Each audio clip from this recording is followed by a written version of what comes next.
Shoshone. Draw me a picture. Make that horse buck, make him a picture. I want to see what you find important, all the detail to your eye, to your hand, to the pencil, to the page, the lava and the sage and the horseman. He's got style, and he's got 1,000 stories, the old and the new. The good ones are mostly true. James Shoshone, draw me a picture. Howdy there, I'm Matt McKinley, and we're burning daylight. Howdy there, daylight burners. Happy Monday. How the hell was your weekend? It's a good one here. Got a little warm, but smoke picked back up again today or yesterday. You guys are listening to this on Monday. Sunday, smoke rolled back in, and it's been pretty thick, but all in all, can't complain too much. Got a really good conversation coming up for you, but before we get into that, I got sponsors that take care of me, so I got to take care of them because they're awesome. So that's pretty well the easiest way to put it. They're awesome, so that's why I got to take care of them. First up, we got the main sponsor of the show, lead sponsor, Stetson Ranches, up there in Fromberg, Montana. We got Jay and Tina Stetson starting a multi-generational legacy type. The first diversified multi-generational legacy ranch is what they're building. They've got industrial hemp really getting their foot in the door with what I think is going to be one of the next big cash crops in America. They've got some of the best quarter horses you'll ever see. They got some really old foundation bloodlines in their brood mares. They're breeding back to some really, really nice studs. And these are the type of mares that are just big, soggy, athletic, with good mind, good disposition, ready to go any which way you want to go with them, whether it be trail, western pleasure, ranch, or rodeo. Doesn't matter. They're good enough to do whatever you want to with them. And then finally, we got the cornerstone of the whole operation. We got their direct to consumer, pasture to plate, pasture raised Black Angus, registered Black Angus cows, covered by registered Hereford bulls. We got F1 Black Baldy Cross Kebs, putting a guaranteed prime carcass on the rail and a guaranteed prime steak on your plate. And you can get this glorious, wonderful, top-notch, best you can get beef. You can get it straight to your door, from a full beef all the way to an eighth of a beef, running at $6.95 a pound. That's about the same price you're going to buy hamburger in the grocery store. Compared to this, where you're getting steaks, you're getting roast, you're getting stew meat, you're getting all the good stuff, you're getting all of the lower quality stuff, all the lower quality cuts, as well as all the top end cuts, the fillets, the tenderloins, and you're getting it all for the same price as a package of hamburger. You got any questions for them, shoot me a message over at Burning Daylight, and go check out their newly launched website, stetsonranches.com, and let them know you heard about it on Burning Daylight. Next up, we got the longest running sponsor of the show, the OG, my good buddy, George Raftopolous, with the best goddamn sale barn in North America, Loma Livestock, located there at 1369 12.5 Road in Loma, Colorado. Got a sale going on this Friday at 10 Mountain Time. And then I believe next Monday will be the first feeder sale, also at 10 Mountain Time. George is doing all sorts of just awesome stuff with technology, trying to bring some value back to your bottom line. And that's what a good sale barn should do. And that's what they do, because they're the best goddamn sale barn in North America. If you can't make a sale this Friday or their Monday feeder sales throughout this fall run, don't worry about it. You can still see it right from the comfort of your own home, on your TV screen, on your computer screen, or on your phone. You can go over to dvauction.com, click on the Loma Livestock tab, and you'll be able to watch the sale live, and you'll be able to bid live. It's a great thing. You got any other questions for them, give them a holler, 970-858-9988, or check them out online at lomalivestock.com or Loma Livestock on Facebook and Instagram. Next up, we got Nick Allen Lute, my good buddy, Oklahoma cowboy, now living in Kansas, buckaroo type fella. And one of the best up and coming rawhide braiders out there, making some really excellent products. Specializes in his Hondas, but he also does Bozels, Rommels, Quirts, all sorts of good stuff. And it's all really good stuff, like really quality, great craftsmanship. You can tell he puts pride in his work, and then you catch him on the right night on the bull session, you'll be able to see him braiding it right here on Burning Daylight. But you want to check out any of his stuff, or you want to have something made, give him a holler. Find him on Facebook, Nick Allen Lute, or on Instagram at Will Cowboy for Food. Once again, let him know you heard about it on Burning Daylight. And finally, we got... last but not least, Mr. Cory Seaman with Coyote Valley Saddlery. They're in Broadus, Montana. He is a handmade, custom made to order, handmade saddle maker, leather worker, leather maker, leathersmith, anything leather. His main go-tos are saddles, leggings, and tapaderos, taps for those in the know, and really, really some solid craftsmanship. Like some of the best you're gonna get. Just lot of work and detail goes into all this stuff that he makes. Some of the best saddles for the working cowboy you can find.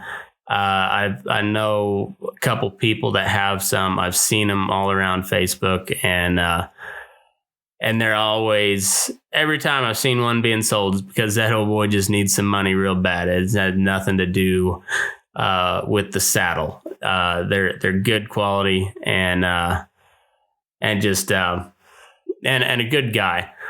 So, you got any questions for them? You wanna order, look at some of the stuff. You can check them out on all the social medias. Coyote Valley Saddlery or Saddle Shop, Coyote Valley Saddle Shop, and as always, let them know you heard about it on Burning Daylight. So, without further ado, I've got a fella that is kind of a legend in the buckaroo world, and as well as the Native American world, Indian buckaroo and artist, all around artist. He paints, he draws, and just a really unique guy. I really enjoyed this conversation, and I think you will too. So here is Mr. James Shoshone. All right, well, welcome Daylight Burners. Happy Monday. Hope everybody had a good weekend. I've got a really cool guest on the show today. You may have heard about him through his artwork and through just kind of old wives' tales throughout the cowboy and buckaroo community. But I'm here today with Mr. James Shoshone, a well-known artist and Indian buckaroo. James, how are you today? I'm good, Matt. How are you doing? I'm doing well. We were visiting just a minute ago, and as I told you, I wasn't really aware of. I didn't know you existed till about couple years ago, and then I started seeing the name James Shoshone pop up on Facebook here and there, and then I'd hear at a Brandon or something, somebody would mention, and I grew up in a part of the world where we didn't have a whole lot of Indians. There wasn't a reservation anywhere close, and there was a few like Indian museums in southeast Colorado, but as far as the people themselves, not a whole lot. So I'm not real well versed on Indian culture, and I was talking with Victoria Jackson here a while back, and I said, honestly, I didn't know that there were Indian cowboys either until I moved out to Nevada. But then I realized how dumb that kind of made me sound if I just really think about it. There's it would make sense. The Indian reservations being in some of the biggest cattle country in the world, that the Indians would learn how to cowboy as well. So I guess, anyway, tell us a little bit about yourself and like where you come from, how you got to where you are today. Well, I guess first of all, my name is James Shoshone. I was born in Carson City, Nevada. I was raised just south of Carson in a little California town by the name of Woodfords. It's like 6 miles across the Nevada state line into California. And my late mother, she was a Washoe Indian. And my late father was a Shoshone Indian. And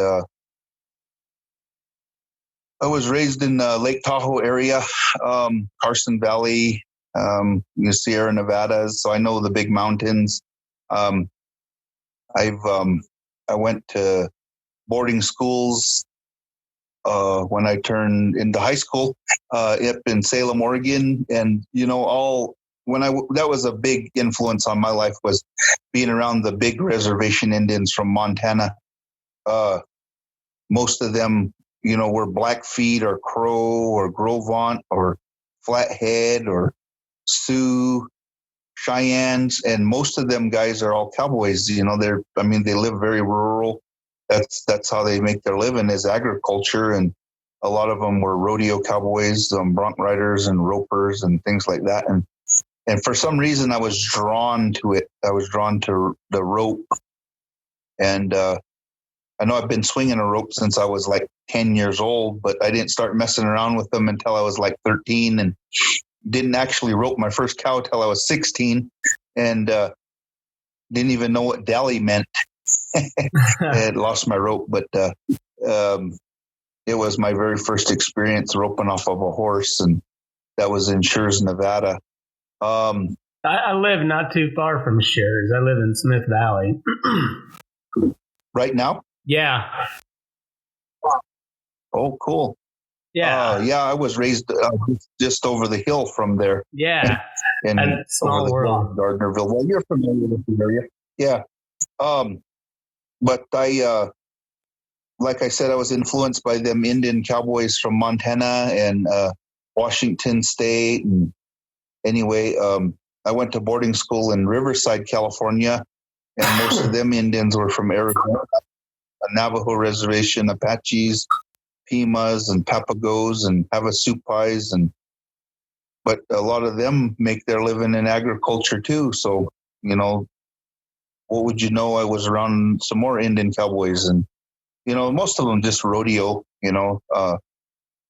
but was influenced by that, and I guess started dressing like a cowboy and picking up a rope and swinging it around, and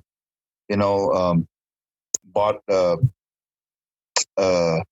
Leo Camarillo's team roping book from the Western Horsemen, and I suppose away I went with it.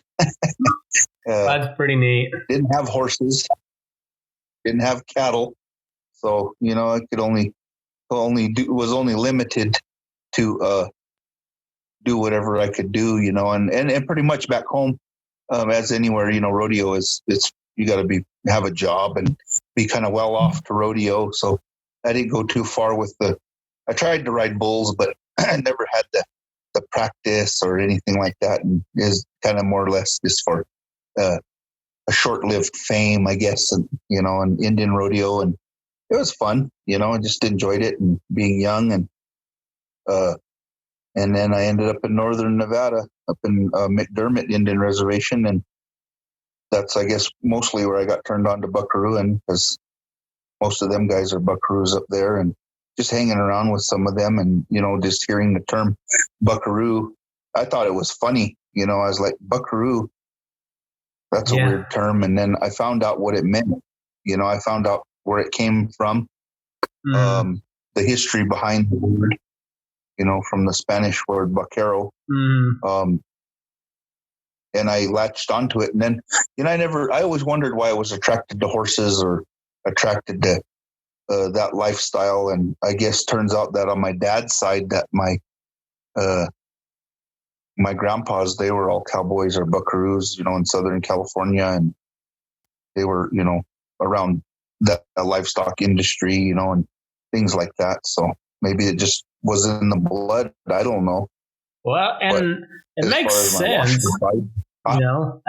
makes sense. I was gonna. Sorry to interrupt. I just say that even back to before the reservations, when during the Indian Wars, one of the biggest ways that the Indians would attack would be to strike at night, stampede the horses and the cattle. So you gotta learn how to handle both if you're gonna, and whether it be just to starve out the troops or to feed the tribe or whatever, it was kind of a big part of life. So it kind of makes sense that this, I guess, in my head, the more that I think about it, that it's just kind of a natural fit for the Indian that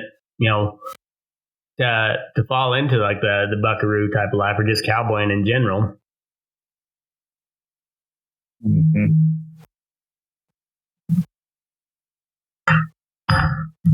Yeah, I've enjoyed it. I'm 47 now. I've been on several ranches since I was 19 years old. Worked at the IL when I was 19. I turned 20 there. That was pretty interesting. Never really knew what I was getting into when I first saddled up a horse there, but that was fun. Went to the ZX, which is the fourth largest ranch in the United States. I enjoyed that. I went there a couple times. Been to the YP. I've been to the Spanish Ranch. Been to White Horse Ranch in Oregon. Worked at the Diamond A in Arizona. Worked at the ID Ranch in Wyoming. Worked at the Cross Ranch in Montana. Now I've been all over, but I don't know. I never claimed that I'm a cowboy or a buckaroo. I like that lifestyle. It's pretty good. It's pretty interesting to follow the horse, I guess. That's what I like about it. Being on horseback, moving cows where they don't want to go. Yeah. Of course, the camaraderie. That's pretty neat. What's it like on some of those big outfits, like when like when you're following a wagon, or you're making 20, 30 mile loops in a day.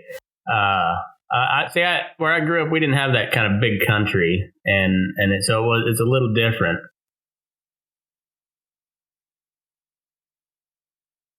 That's hard work. I mean, you're on horse all day from sun up to sundown, and it's not all the time, because nowadays it's pretty easy. The horse trailer pretty much takes you wherever you need to go and get dropped off. I would say I probably could count on both hands, how many times I made a 20-mile loop or 30-mile loop. I mean, you pretty much cover that much country when you're just riding a horse, because you're going back and forth, moving cows, and even if you're trailing them somewhere, you still got to work your cattle, so they line out, and you don't just ride along. Yeah, absolutely. Which I've been accused of. I think we all have at some point or another. it's a lot of fun though. You can't beat the life. I mean, there's the illusion of freedom and there's the reality of freedom. And I know that I've seen the reality of freedom on a ranch, in my lifestyle, being around other cowboys or buckaroos or cowpunchers or what have you. I've been around people that they're just men on horse, but you always learn something from somebody. You pick up a lot of traits from people and just I don't know, enjoy it and take it all in and sort it out at the end of the day. And you say, man, that was cool. I saw this or I saw that, or I experienced this. It's a lot of fun. Like I was saying, I just quit my job after 3.5 years out at the working for the gold mine, which they own the ranches where I worked at, which is the most money I ever made, cowboy. And when I first started buckarooing, we made $600 a month, rain or shine, $20 a day, and you got 4 days off at the end of the month. And now they had it set up to where we're getting $2,500 a month, and we had Saturday and Sunday off, and they actually, you could actually retire from that job if you wanted to, if you stayed there long enough. That's the way it's going. And, that's great. It was all good. Actually, they took away our Saturdays off. So that's kind of why I quit. I was like, I like my Saturday and Sundays off. Of course, I didn't live, cowboying and rent and buckarooing. It just wasn't everything to me. I like to come home. I live on the reservation here in Hawaii, and I like to see my girlfriend and be here and be part of home too. So, sometimes it works out, sometimes it don't work out, it's all good, and just get on and just, you're not the only cowboy that ever quit a job. Yeah, for sure. I know a lot of guys, I've never drifted quite as much as that. It was here or there. I always, I tried to stay close to home. I was up in Montana for just real short type of deal. And then I stayed around Southwest Kansas, Southeast Colorado for a while. And then I married a Nevada girl and now here I am out here in Western Nevada. And I was coming from a cowpuncher world straight into the heart of, buckaroo country. And I got a crash course on, we didn't have a whole lot of buckaroos back home, and you always thought them goofy with their, with all the silver and long ropes, but then when you stop and listen to somebody that knows what they're doing, and you get explained to what the advantages of the long rope are, why the situations you may use it for, and how it's good on the horse, how it's good on, better on the cattle, better on your horse. And, and then I got to where I kind of like it. And so I'm more of a hybrid between the two worlds anymore. I still ride a, swell fork saddle and with oxbows, but I pack 60-foot rope, 50, 60 foot and dally on slick horn. And it just, it's a different culture that I really wasn't all that aware of, and I've come to enjoy it. I've come to appreciate it a lot, and I, like you said, you can always learn something new from whether they be old timer or just somebody from a different part of the world that maybe they've got something figured out that you haven't seen before, and it's kind of neat. Yeah. Being around punchers and cowboys up in Montana, you like I said, you learn something from everybody. So it's just what you take in, how you utilize it. What works on one ranch, it ain't gonna work on another ranch. It's funny how that works. Yeah, I've experienced that. Matt, I'm gonna have to plug this in. It's okay. All right. She's a charging. Okay.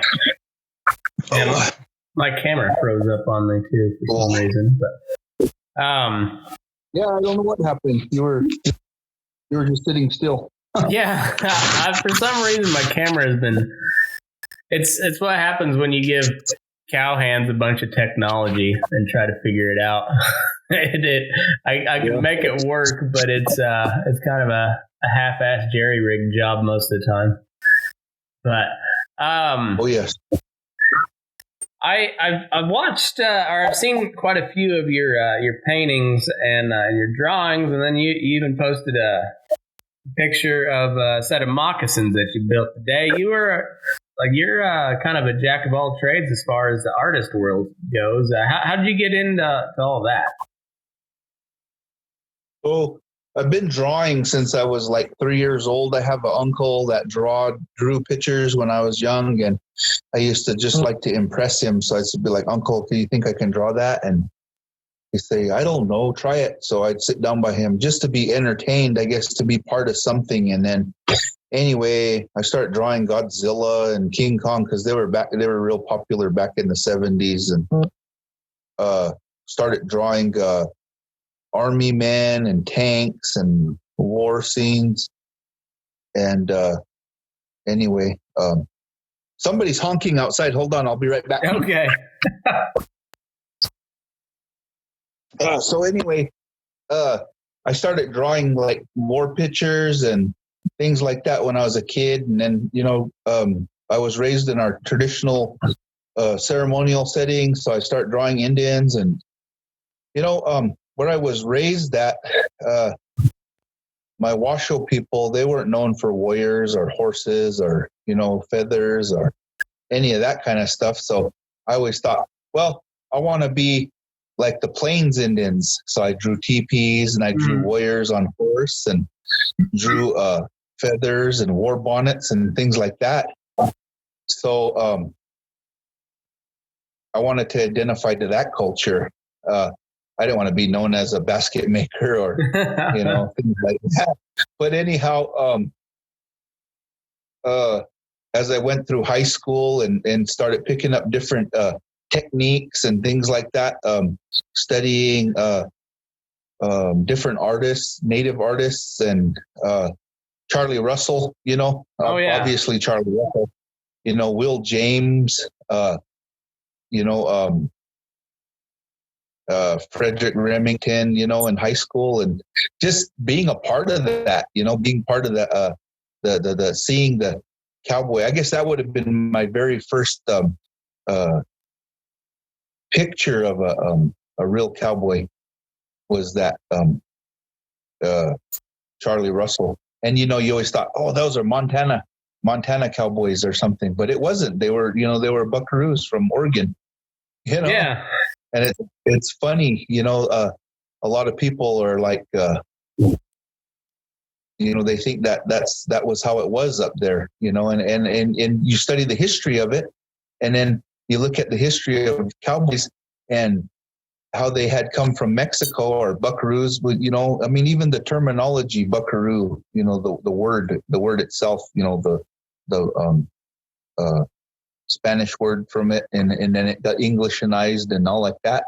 But the first cowboys were Indians, because the Padres were the ones that taught them how to be vaqueros. And the top of the food chain was the guy on horse. I'm proud. I've always been proud to be on a horse. I never wanted to build fence or put up hay or any of that kind of stuff. But the pride that goes with that, I try to amplify, or I don't know what the word is to like identify that into my artwork. Yeah. As a working cowboy, when working cowboys see it, I think is what you're looking for. Yeah, exemplify. Yeah. And when they see it, they say, "Oh yeah, man, I've done that. I've been there. I've seen that. Mm-hmm. Hey, that's what I've done." You look at a Charlie Russell painting. There's not very many people that could actually identify to roping a bear. Yeah, not many. No, and I've heard stories about guys that tried to rope bears, but usually they end up scaring their horse so bad that their horses never trust them no more. Yeah. But, they were. You really see a top buckaroo or a top cowboy. They're almost like a predator. they're just as tough as them bears. And I bet you there was way more back in the 1800s than there is nowadays, you know, Oh, men yeah. on horseback that could do stuff like that. You know, you look at they say that the vaqueros, they love to rope grizzlies and things like that, you know. I read a story about it was during the California War, or like California Civil War, right before California became part of the U.S. and this band of Union soldiers was trying to invade California. They came through the southern route through New Mexico and Arizona, and they were just about starved out coming across the desert. And Kit Carson was the guide, and they ran into some vaqueros with lances, and half of them got knocked down by a lance, and then the rest of them they would get roped by those vaqueros with a bunch of riatas, and they'd drag them off their horse, and then the other guys would come in with a lance and get them, and it was just it was a crash course in buckaroo culture real quick back in those old days. It was kind of crazy. Wow, that's something I never even heard that. Of course, another person that you're asking me about my artwork is big influence was Joe Mora. Joe Mora and Ernie Morris. Ernie Morris. I think Ernie Morris probably gave me my first example of the vaquero or buckaroo, because he used to do the calendars for D-Bar-M in Reno, and also the hitchin post there in Carson City. And that's where, when I went to buy rodeo stuff, I'd go down there to them stores, and I always got a calendar, and I thought, man, that's a cool drawing, maybe I could draw the horse, and so I didn't know what I was looking at. And then, like I said, I ended up in McDermott, and then ended up in, Winnemucca, and then Elko, and then of course here in Oahe. And these people, they still identify to that, the buckaroo traditions, buckaroo culture, horsemanship, roping. Of course, Indians are pretty well known for roping, and myself, I'm not no roper. I'm just me. I learned from them. Some people they'll say, "Man, you really rope good," and I'm like, "Shit, you ought to meet the people that taught me." Yeah, those guys are good ropers. Those guys were really handy. But it's back to my artwork. It's still a learning deal for me. I just started painting a couple of years ago, and the only reason I never painted when I was a kid because I hated cleaning my brushes. Yeah. So I did pen and ink, and Dave Hall, a good friend of mine, he had a book with Baxter Black called The Buckskin Mare. Oh yeah. And I went to Capriola's when I was 19 years old, and I bought that book when I was at the IL, and I read it, and I started looking at the artwork, and I was like, hey, that's cool. It's real simple, the black faces. And I thought, man, I'm going to, try it out. So that's when I started developing off of his style, we're completely different, but the same style, with the black face and stuff. I really like that. And Dave's been a good friend of mine. I haven't seen him for years. I heard from him for about 15 years, I bet. I heard he's in Arizona someplace. But as far as that goes, I mean, that's basically how I learned to draw, was just like copying things or seeing something that I liked, or, of course, horses, you got to sit and draw them, their muscles and stuff. And I don't have it all down, I'm still learning. Human anatomy, just like I see those buckhorns and behind your head, those bucks and stuff. I really enjoy those. I have a whole pile of horns out there in my horse trailer that I've been meaning to take to sale, and I was like, I should hold on to them. And it's like, why do you collect stuff like that? I don't know, because I like it. It just makes me feel cool. Yeah. You go out and find a horn when you're cowboying way out in the middle of nowhere, or you find an arrowhead or whatever. It's I've always been looking for that lost spur, that somebody lost. Yeah, for sure. It's kind of cool, yeah. So anyway, I like the heritage. I like the, I like being part of something, being a cowboy, being part of the crew, being part of, and just gathering cows and moving cows and roping calves and branding. And, that's my favorite time. Even watching a guy that knows how to work his horse, there's nothing more beautiful, that knows how to rein a horse. I think Ernie Morris called it a flash rein. I only can say that I've ever seen maybe 3 or 4 people on a ranch that could actually work a cow on a horse that you would be impressed. Like, man, that's freaking awesome. Yeah. Unless you go to a horse training show, where they do that. That's all they do, or reining cow horse deals, I remember going to the Snaffle Bit Futurity in Reno like 20 something years ago, and I was like, man, them horses are awesome. Man, I wish I could do that, and I was thinking all those good bloodlines and stuff like that. I wonder if that's possible to even do that, or even to attain that knowledge. And, I think anybody could do it if you apply yourself. I just never applied myself to it. It just wasn't that important. Yeah. I always tell people, as long as the horse is gentle for me to rope on, that's all that matters to me. I could care less if he could dig a hole in the ground. Yeah, there you go. Yeah, there's something cool though about riding just a really good horse. It's got a fancy handle that knows how to read a cow, knows how to work a rope. Like, there's just something cool when you're, like when you're sliding rope, like getting ready to pinch it off, or just feeling them get down to sort. And it just like when you're in tune with them, it is something cool. I mean, there's not I don't know of a real good way to describe it. You're just like, yeah, it's on. Like you're in that zone, and it is cool. Yes, it is. That's a very true statement. Like I was saying, I worked at the ZX. I had a horse up there. What was his name? Oh, shoot. I cannot remember his name, but he was very well trained, and I rode him in a hackamore. And I actually put him in a 2-rein and rode him in a bridle a couple times. And, I never was there long enough to finish, 2-reining him, but that horse already knew his job. He knew how to hold a rope, he knew how to rope and get up on the cow, and he knew how to work a cow, and everything just right there, right? Just like power steering, and one of the finest horses I ever rode. And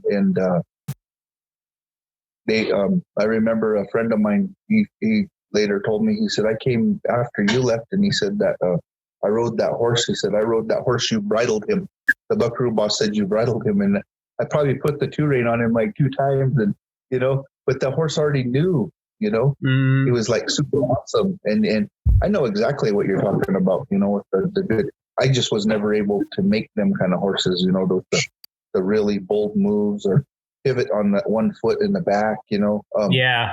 I've been around some really good horsemen. They always said that a good horseman always knows where every foot of that horse is at all times. And I've seen, excuse me, I've got to see some of that, I've got to be around people that could do that. I just never was one to do it.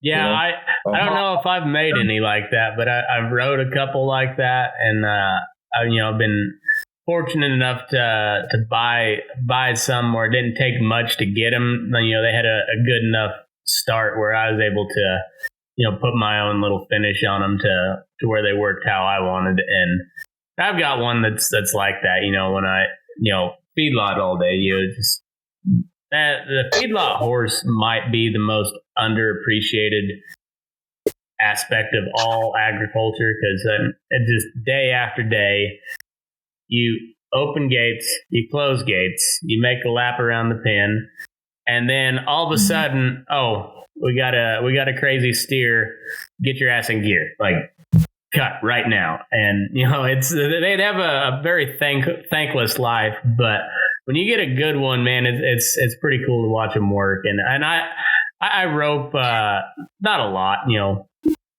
but as far as a feedlot job goes, I've got it pretty good. They kind of let me do my thing.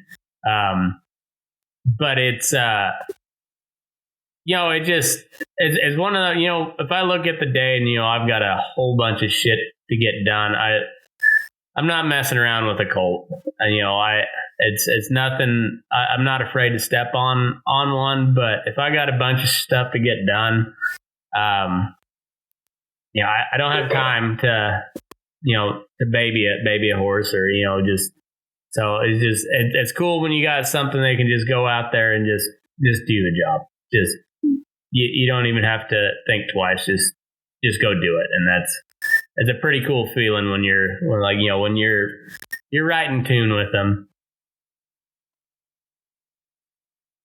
Like you were saying, a feedlot horse is kind of one of the overlooked horses, and it is true.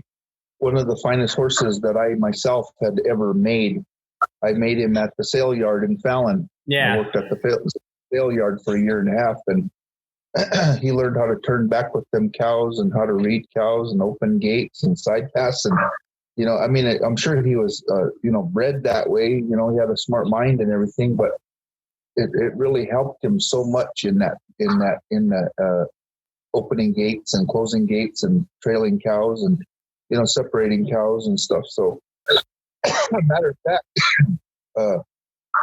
hopefully, sometime soon I'm going to be heading up to the Simplot, to the feedlot up there. I want to go check that out. I've never actually worked in a feedlot. I worked in a sale yard a couple times, but I'm going to go check that out. So we'll see. Yeah.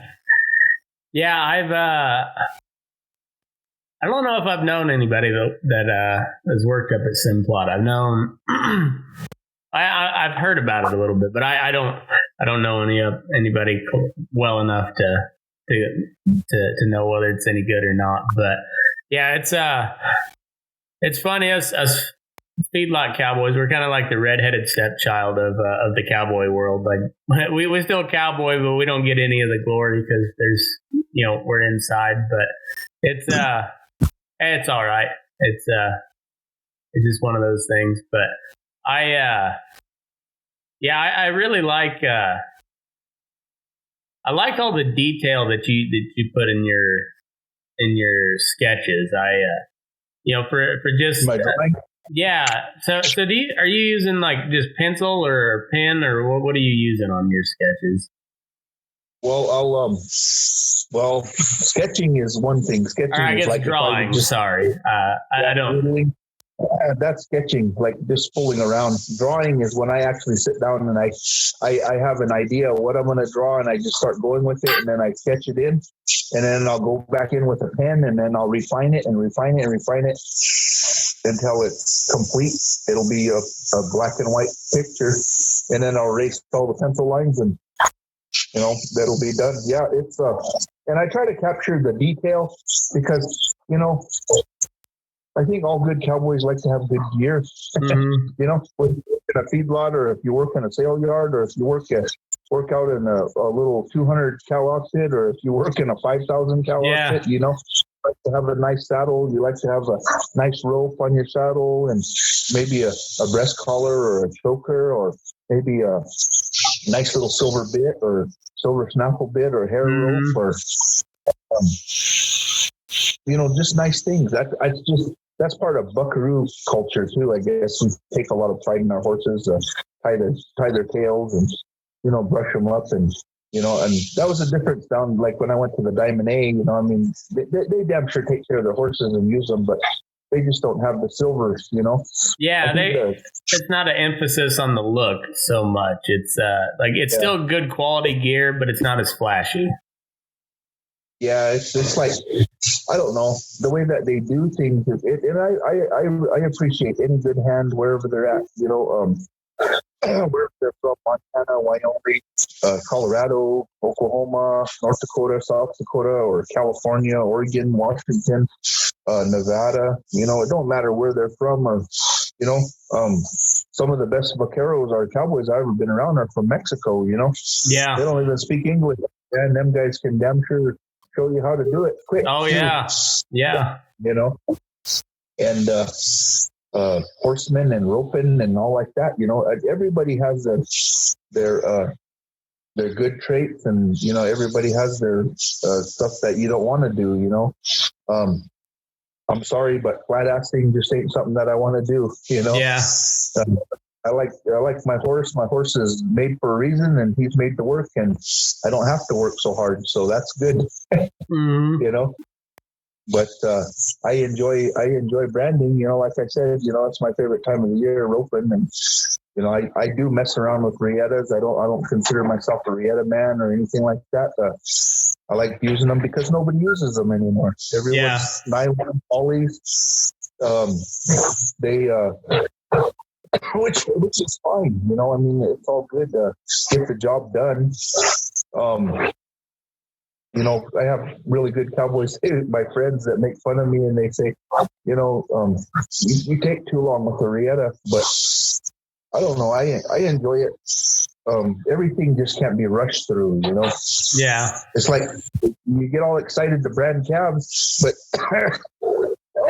you want to get done like right now. It's like, God dang, I don't want to get done. Just let it, enjoy it, enjoy branding. But, sometimes it does drag out, but I like being around good horsemen, good ropers, and ground crew works together and have fun and enjoy it.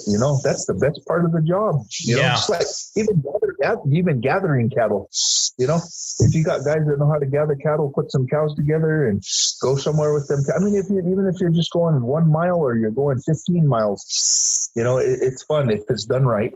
But when it just becomes work, it's work. Yeah. I remember I came back from college one time, and I went to go help move some cattle off of government pasture.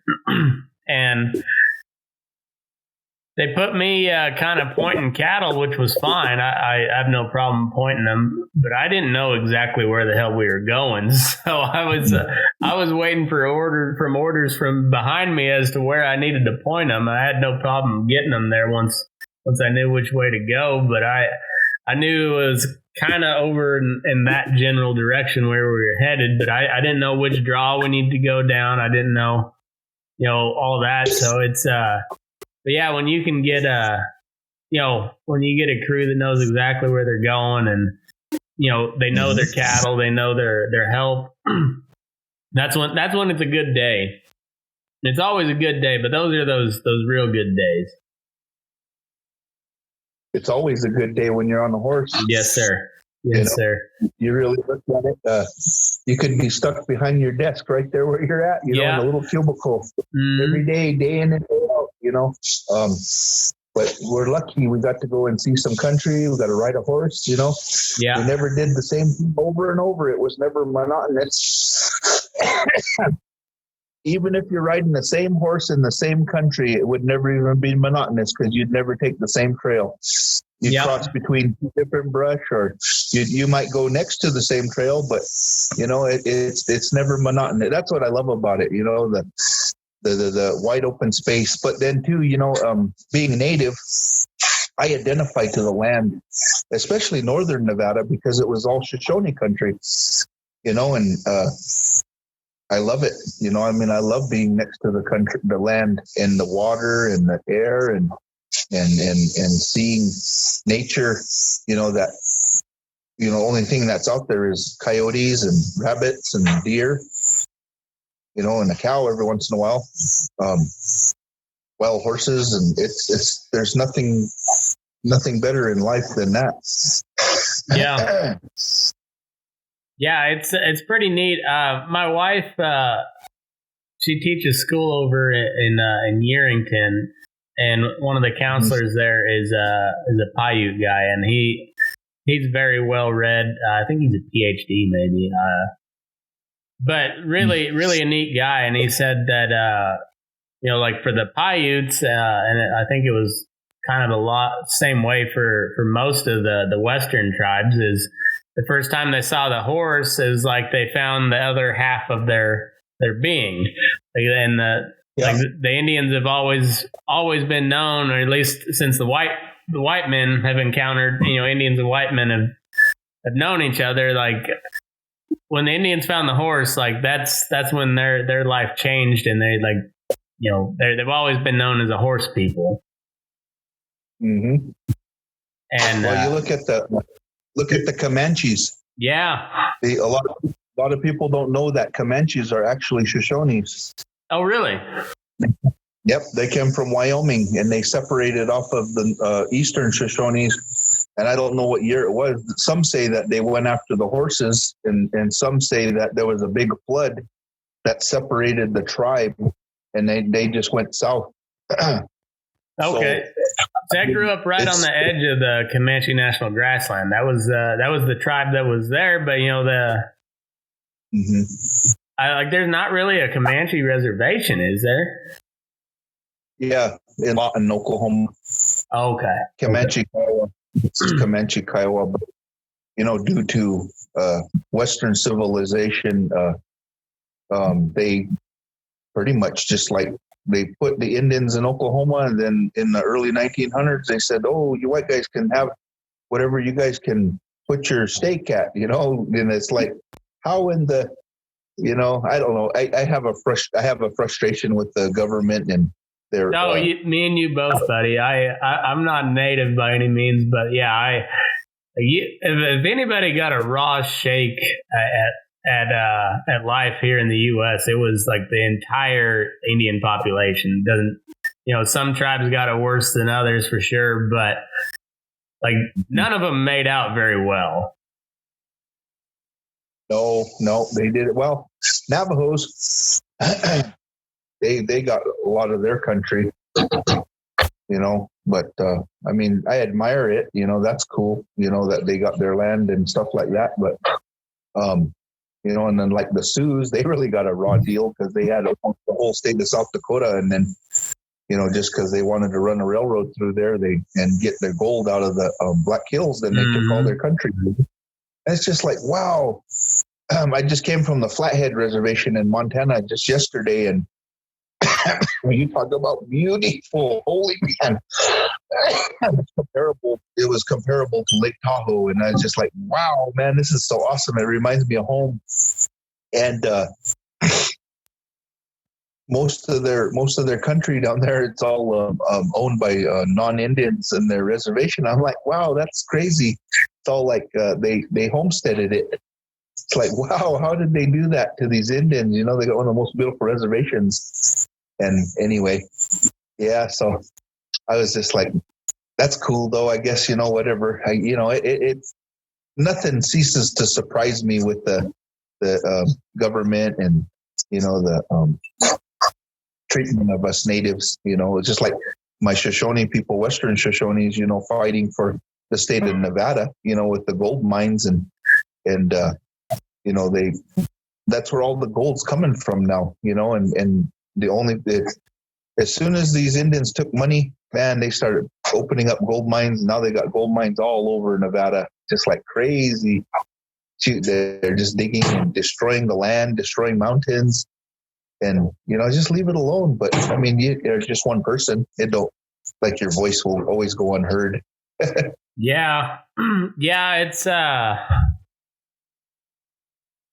it's tough, man. It's there's, and you can get a lot of people to agree with you on it, but to get anything done, that's a whole different story. And it is. It's a whole thing. I used to mine. I run equipment in the mine.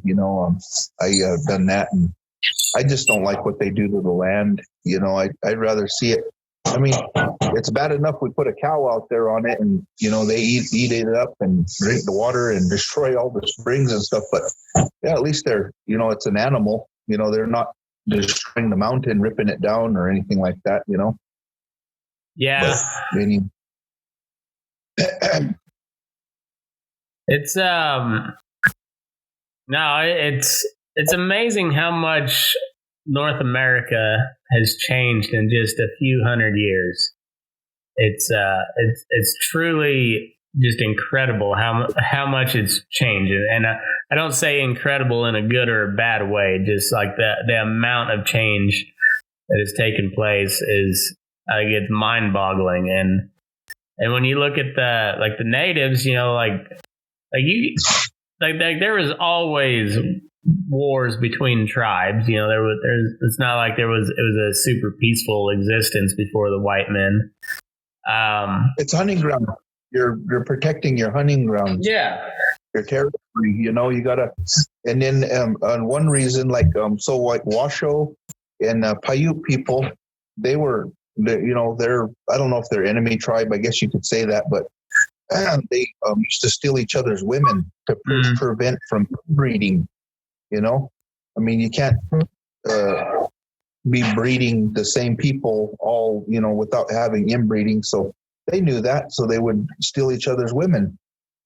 You know, as far as Indians fighting, you know, I mean, they also got along. They came together. There's a place in Montana that the Indians came there, and once they crossed a certain valley, they got into a certain area, they weren't allowed to fight in that country.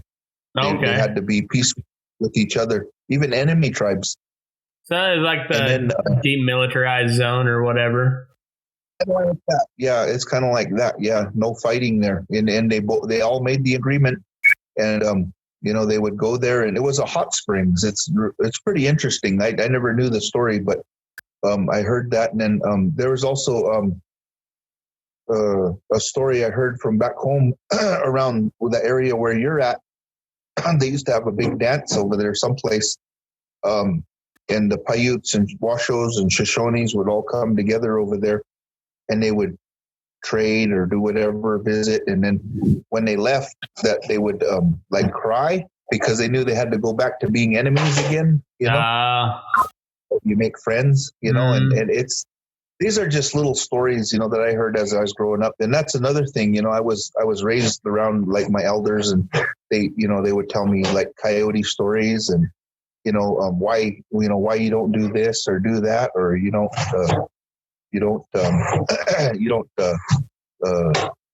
because Coyote, he is kind of like our teacher, you know. He was the goofy guy. He went and got in trouble. He got killed how many times, you know, because he was always doing bad things.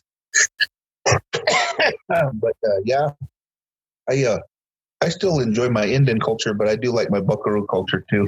Yeah, well, I think you know, I've been doing a lot of research on the Old West here lately. Like I've always been a history nut, and so I've been doing, you know, a lot of kind of in-depth research on how the, you know, I guess from the white man's view, how the West was settled, and then, you know, of course from the native view, how, you know, they fought and eventually were just overpowered by a bigger and, you know, more weaponized enemy for the most part. But then, you know, you had like you had the Mormons who reached out to the Indians more than anything, trying to convert them to so they didn't get attacked when they were settling. And you know, there was a lot of nasty shit that went on, you know, from both sides of that whole deal. And you know, you look at it today and you're just like, man, there's a lot of bad stuff going on in the world, but I don't know how anything would have, like, I don't know if it would have ended up any different. You know, it was two vastly different cultures that, you know, it was a crazy time. And it's a different way of thinking, you know. Yeah. We all had our different way of thinking. You know, it's a friend of mine who's a Northern Cheyenne and Northern Arapaho. He told me, he said, at least we're not scared of each other anymore. Yeah. Our Indian people, because like you said, we're always fighting or arguing or doing something to each other. Because Native Americans are very, the traditional people are very superstitious of each other. Yeah. Like you go to Navajo country, the traditional people down there, they won't even look at you in the eye they won't even talk to you. They won't even acknowledge you because they're scared of you, because you might hoodoo them, maybe use bad medicine. That's the way the traditionals are. You can't live your life thinking that somebody's going to hurt you spiritually. You gotta live your life to where you're free. The powwow, like people is, well, let's have a powwow. They kind of sarcastically say it, especially white people. But Indians do powwow. They make a living at powwows. It's almost like rodeo, Indian rodeo to them. They're good dancers and they take pride in their regalia and they do their beadwork and their feathers and their singing and people pay money to see it. They pay big money too. I mean, lots of money. And people actually travel across this Canada and America every year, powwowing, making a living at that, as a way of life. And it's like, man, that's pretty awesome. That all these tribes could come together and participate in this one thing, and it's dancing, making music and singing and feeling good and enjoying themselves and actually living healthy because they're actually being active. They're dancing and sharing things. We, as natives, we're tribal people, we care about each other. It's almost like cowboy culture, buckaroo culture or cowpuncher culture. We care about each other, Exactly. The rancher that's next door. We take them, hey, do you have this? Do you have that? And we share with them, and then they might share with us, vice versa. We take care of each other, even in Montana. I got friends up there that are cowboys, and, when I get up there, they say, you better come and visit, Yeah. And it's like, man, hey, that's cool. There's that brothership, I guess. Yeah. Brotherhood, maybe I'm going to make it down to your country. I might come visit you, or you might make it up here to Hawaii. You might come and hang out, put your teepee up and really unroll your bed and, visit and feel at home, that what I was telling you, the illusion of freedom and the reality of, us cowboys or buckaroos or cowpunchers, they have a little joke. People pay good money for what we do. Yeah, that's right. And they save up all year long. They save up all year long to go to some dude ranch and just spend their vacation there, and they're all happy. And then, here we're out there moving cows and doing it every day, and some of us kind of gripe about it sometimes. But there's people out there that pay good money for what we do for a living. That's exactly right. Like Monty Walsh, one of the best quotes of Monty Walsh is, I can ride from all the way down to Texas and all the way back up to Canada and get paid for it. It's a hell of a life. Yep, that's true. Like a friend of mine, he used to be the cow boss out here at Riddle, which is the neighbor ranch. It's like 7 miles from me right here. I'm looking across this sagebrush. And anyway, there used to be a cow boss there, and they did a documentary on him or on that ranch. And he says, when we were kids, we all wanted to be cowboys. Some of us just never grew up. Yeah, that's about right. Yeah, I was trying to explain it to one of my college buddies who grew up in the city. And I was like, well, here's the thing is like, you're going to go crawl up on a, 1,000-pound animal. Yeah. That, their natural instinct is they don't want you up there. They don't really want you near them, but let alone on their back.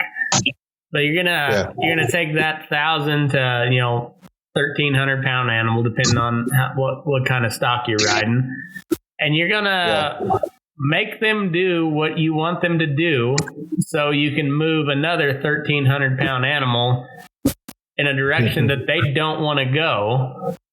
And in the meantime, they don't understand a thing you're saying either. If you're just speaking to them, they don't understand any of it. And that is your life every day. And with that comes a lot of unique challenges, and that's what makes it fun. I think it goes back to the feel, though, right? Yeah. You identify us like, if I come at you very aggressively, how are you going to react? You might just punch me in the face. or you might run away. Horses the same way. Yeah. If I come at you and collected and know how to convey what I want to say to you across through my language, you're going to understand me. Horse is no different. Cow no different either. You can train a cow just like you can a horse. Absolutely. For example, look at those charros in Mexico riding those bronco bulls, and roping on them. Yeah. It's like, man, that's crazy. It's like, man, these guys are gifted, or riding burros, or mules. I have nothing to do with mules. It's not that I have anything against them, but you can have them. Yeah, I know what you mean. And then, like I said, I was reading the book on Kit Carson, and he preferred a mule to a horse but there's certain people that can speak to a mule and you get along with them that a guy that can, is excellent with a horse can't convey that same message to a mule. And, it's just a difference in personalities, but it's, like you said, it's a hell of a life. I sure enjoy it. It's, like I said, there's no monotony to it. One thing I do love about buckarooing or cowboy culture is trading. Yeah. I love to trade. I love to trade bits, saddles, headstalls, spurs, anything I can get my hands on. And I collect it. I've got, I don't know how many bits, like 50, I think 50 plus, but silver bits, and they're old, I like that stuff. I like the history that goes with it, rawhide, good hackamores, good ropes, and good saddles, and just being around good hands, I really enjoy that. I'm always learning about my bits and my spurs. I really, like I said, I enjoy that. And, even in my native culture too, we're always trading, we trade feathers, we trade cloths or buckskin or beads or whatever, I like that too, horns. Yeah. It's funny that you mentioned that, because the Indians and the trappers and the mountain men typically got along, decent. I wouldn't say that they were best buddies by any means, but they got along okay. It was but they also traded a lot. It was the old rendezvous. They said that would last for like 12 days, and it was mountain men, Indian, and it was just a party, a trading party. Yep. Yeah, they have a good time. I was actually at a mountain man guy's trading post up there in Montana, and I posted some pictures on that, and being in his store and then in his collection house. And he has these old log cabins that he restored. And I was just like beside myself with this man's collection of in his knowledge of Hudson Bay relics and just stuff. Like that old, huh? Hudson Bay stuff. I'm talking 1600s, 1700s. That's awesome. I saw those pictures. That's awesome. I'm gonna have to make it a point to make it up there. Yeah, he's a very. I want to go back and just pick his brain about stuff. I really like that stuff. I don't know. I just enjoy antiquities or antiques. I like antiques. Yeah. And, my wife that I'm with, she likes antiques, and she does really nice beadwork. And, in passing, she's a school teacher too. She teaches on the reservation here. Nice. And now they got to do the virtual. They got to do this thing, the Zoom. Yeah, it's wild, ain't it? It's crazy world, man. But you look at that, what were you saying, in the last 200 years, look at how much civilization has modernized in 200. Well, for us, it's 500 years, with the coming of Christopher Columbus and all like that, the Pilgrims. But you look at in the last 100 years, how much everything has changed. Mm-hmm.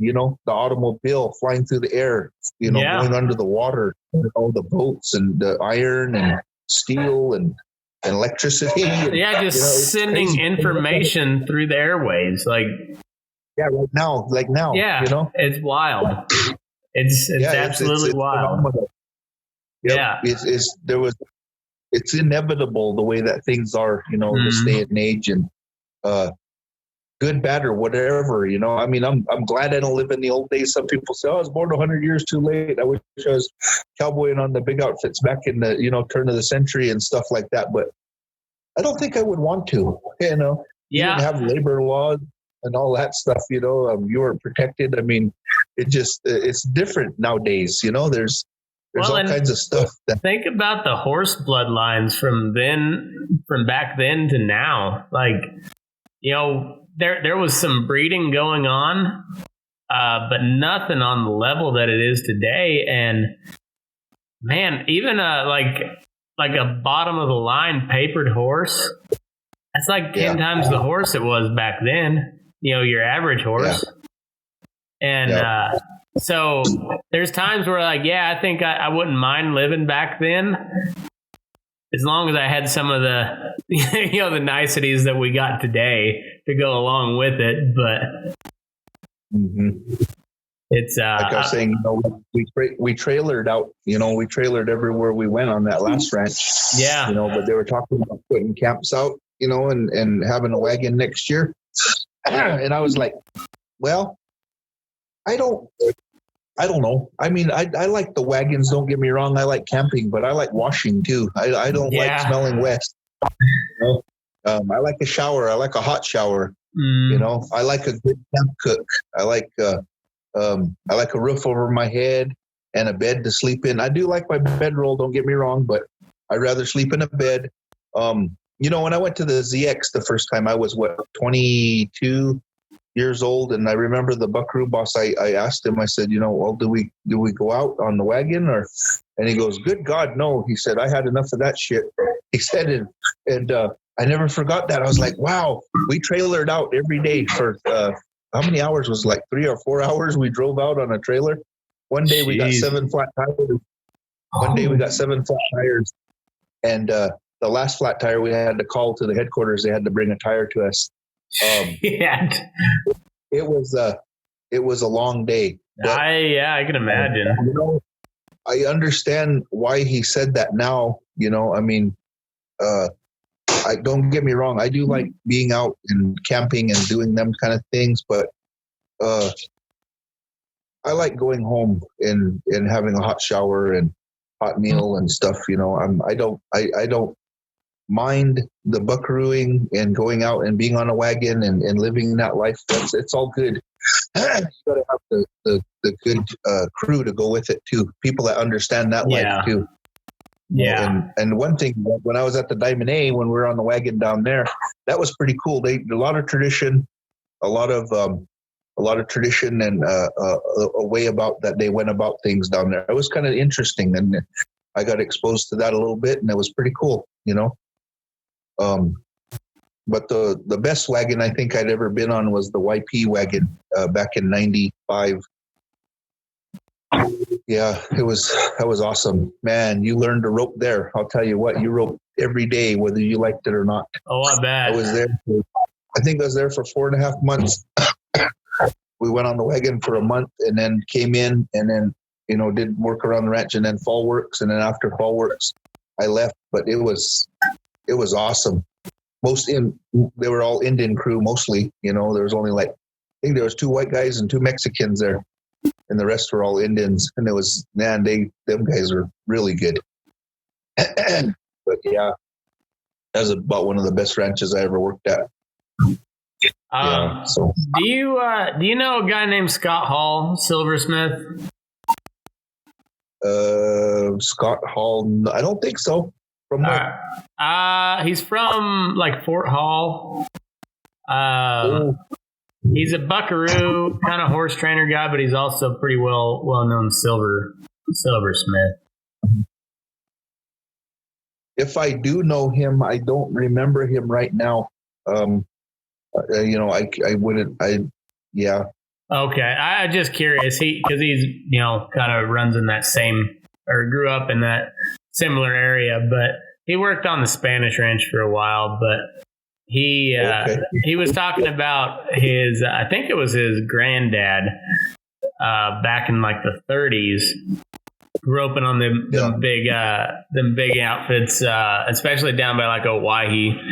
And and when you went to rope at a Brandon, like as soon as you missed, like Cow Boss said, put your horse up, you're done. Let somebody else up there. And his granddad roped for like 2 days straight, never did miss. And but like that's just how it was, you know, like when you missed, you're up. Like put your horse away, come work ground crew, and so I always thought that was pretty neat. It was old school.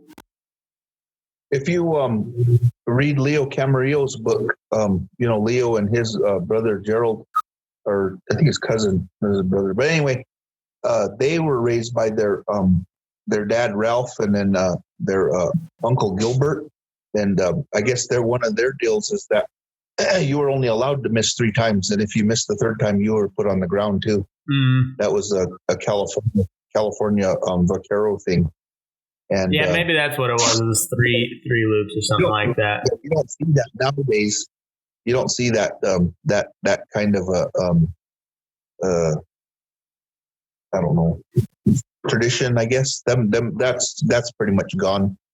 But I mean, you know, everybody misses. You know, I mean, there's nobody that I've ever seen that's a perfect roper that don't miss. But and then even like these natives here in Owyhee, they won't even take a leg. They'll rope 2 feet every time. You know, if they catch a leg, they'll just throw their rope and they won't take it. Yeah. You know? So, you know, there's that pride. You know. Yeah, well, see, we flat assed everything back home, but there was, you know, some of like the real good cattlemen. If you brought them, they'd allow single leg as long as it was down low.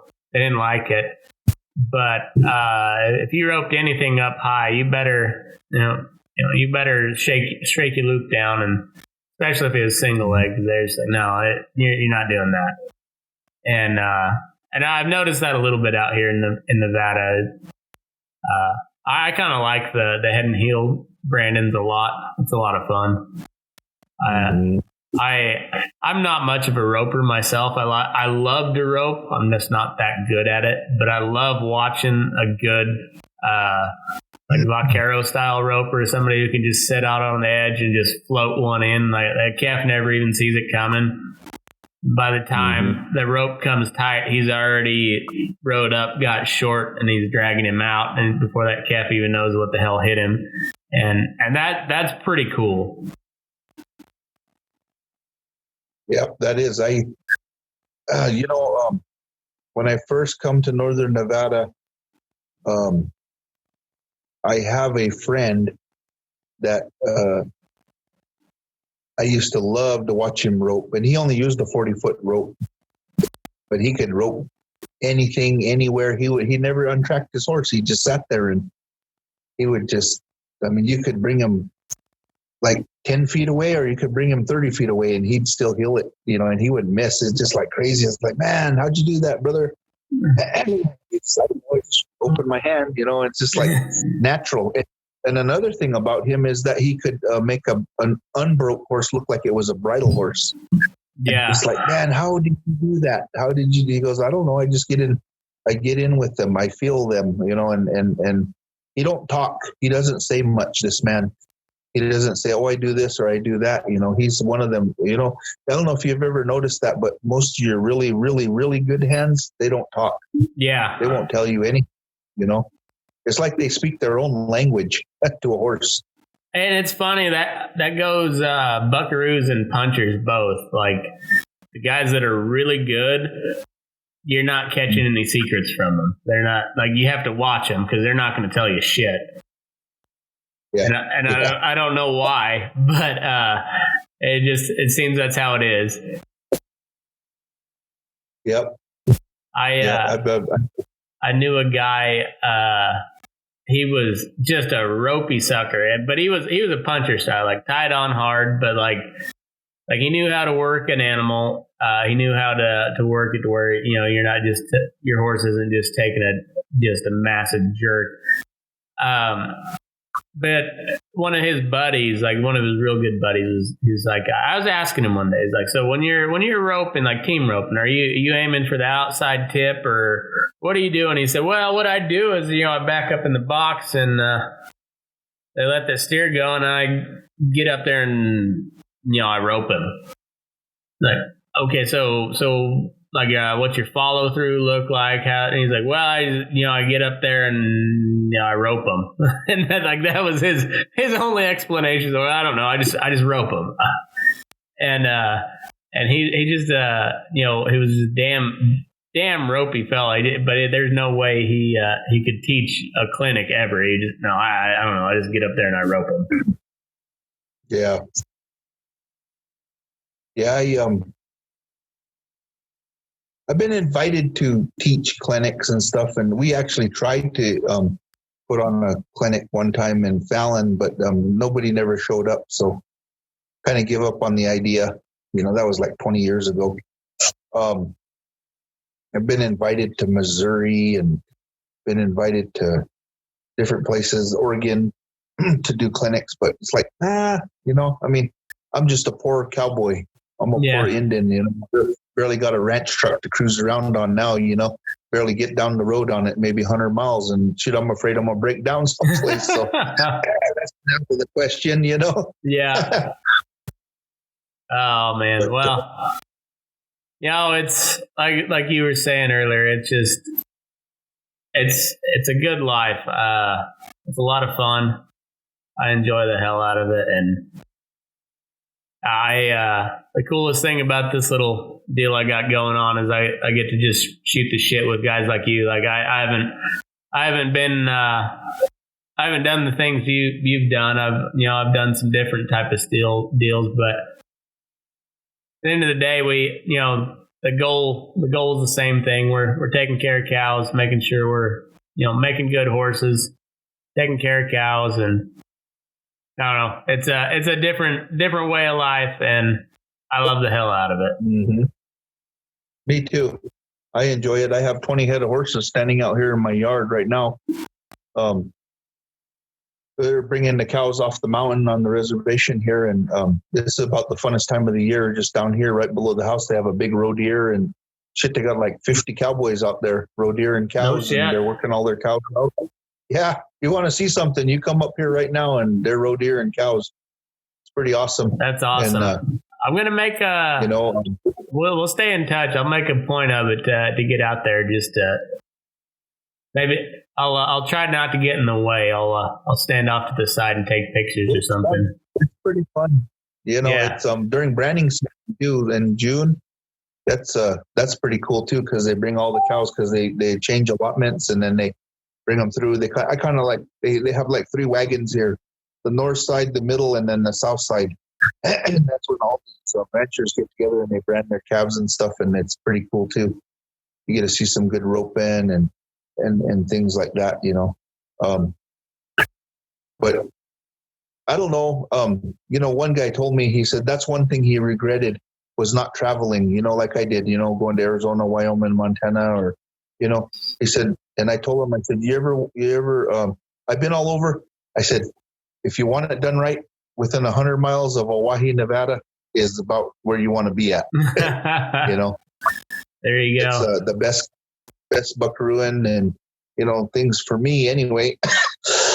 I've enjoyed it, so it's all good. If you ever have any more questions about anything or you want to do this again, let me know, because my wife just got done with supper. So oh yeah, for sure. Well, where can everybody find you on Facebook and wherever? James Shoshone. Awesome.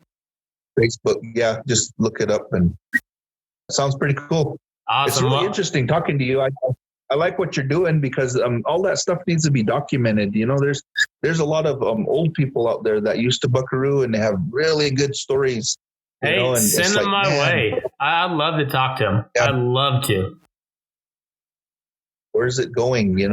Yeah. Where's it all going? Once it's gone, it's gone. Yeah.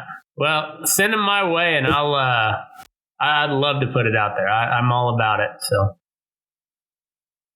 All right, Matt. James, it was a fun time. I enjoyed the hell out of it. I'll have you back again anytime. All right, cool, Matt. That sounds good. All right, take care, man. Well, there you have it, folks. Man, what a cool guy. I really enjoyed talking to him. I hope you guys did too. I really enjoy the fact that I can visit with some of these well-known cowboy types and get some of their stories out into the world. So I don't know. I think that's a pretty cool deal, and I'm kind of proud about that. So thanks for tuning in. Make sure you go follow all the social media deal. Burning Daylight on Facebook and YouTube, at Move Your Ass on Twitter and Instagram, and Snapchat. And make sure you go check out the website, burning-daylight.com. We got a lot of good memes and other content out there. You can also check out the store, and we're working on building that into a cool little platform, especially once Facebook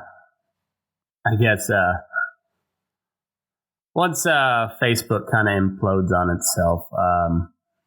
So anyhow, we're working on something over there, and I think it'll be cool. I don't know what it is yet, but we're working on something. So go check it out. Make sure you subscribe on all the podcast platforms. Give a review if you wouldn't mind. That'd be awesome. And just keep sharing it out there. It's really cool that you guys keep tuning in. So I appreciate the hell out of it. And on that note, move your ass. We're burning daylight. James Shoshone, draw me a picture. Make that horse buck, make him a picture. I want to see what you find important, all the detail to your eye, to your hand, to the pencil, to the page, the lava and the sage and the horseman. He's got style, and he's got 1,000 stories, the old and the new. Good ones are mostly true. James Shoshone, draw me a picture.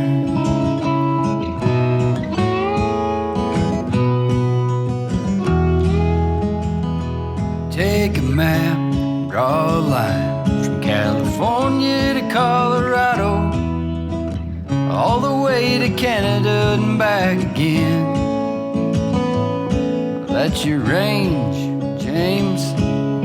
I'll never see it all. God gave the gift to hang it on my wall. To your hand, to the pencil, to the page, the lava and the sage and the horseman. He's got style, and he's got 1,000 stories, the old and the new. The good ones are mostly true. James Shoshone, draw me a picture.